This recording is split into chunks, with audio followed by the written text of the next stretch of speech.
A thread by Rex at social.quodverum.com. If the Jan 6 riot was a pre-planned event to frame Trump and his supporters, I may have uncovered a mistake the plotters made.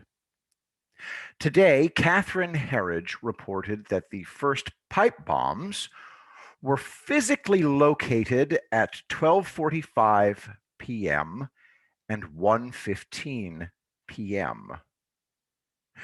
But can anyone remember when the Capitol Police were first alerted to a report of a possible explosive device at the Republican National Committee headquarters? 11:58 a.m. The timing is very interesting.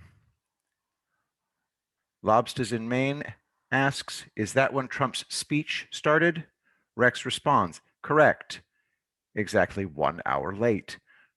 Remember, Trump promised to reveal all, then he rambled. It was bad. Turns out he may have known what was going down. Midday, noon, was the scheduled end of Trump's speech. He was supposed to start at 11 a.m., remember? But in fact, Trump was late. His speech didn't start until 12:01 p.m. It was a strange and disappointing speech, too. It ended at 1:14 p.m. Now, ask yourself this. Is it possible that the first report of a pipe bomb was made by someone according to a plan at 11:58 a.m., that plotter unaware that Trump would be late for 1 hour? And another thing, if Capitol Police received a credible report about a pipe bomb at 11:58 a.m. and then found two explosive devices while POTUS was talking, why the hell wasn't POTUS's security detail immediately informed and POTUS evacuated? Oh, a third observation. Why were protesters let into the Capitol building in the first place when the authorities had found pipe bombs and a car full of explosives in the area? It makes no sense to me. Does it make sense to you? And that appears to be, here we go. Here's another interesting twist to this increasingly fishy plot. Congress was breached by quote-unquote rioters before Trump's speech ended. Not just that. The breach was simultaneous with the discovery of the pipe bombs, according to Herridge. First breach, discovery of bombs, 12:30 or 12:45-ish. Doesn't add up with the fake news charge that this all happened after Trump's speech, does it? So it seems we have two timelines. Timeline 1. A pre-planned scheme is in play. It goes like this. Trump's speech starts at 11 a.m. First report of pipe bombs at midday, noon. Trump's speech ends by 12:15 p.m. First breach by quote-unquote rioters at, say, 12:30 p.m. Discovery of pipe bombs, 12:45 p.m. Panic! My theory. The planned timeline, timeline 1, was disrupted by Trump unexpectedly turning up late. The plotters either weren't aware that Trump had not started on time, and or they couldn't change the timing, presumably because it would have been last minute. There were multiple actors in different locations, so they stuck to the plan. Hence, the following weird timeline emerges on the day. This is the actual sequence on the day. Timeline 2. First report of pipe bombs to Capitol Police, 11:58 a.m. Trump's speech starts at 12 p.m., not 11 a.m. First breach of Congress by quote-unquote rioters at, say, 12:30 p.m. Discovery of pipe bombs, 12:45 p.m. POTUS still speaking and presumably not informed, insane. Congress remains open, insane. POTUS speech ends at 1:13 p.m., then more rioters, quote unquote, permitted to enter Capitol building from, say, 1:30 p.m. Insane. Panic. Sorry. But does that timeline make any sense to you at all?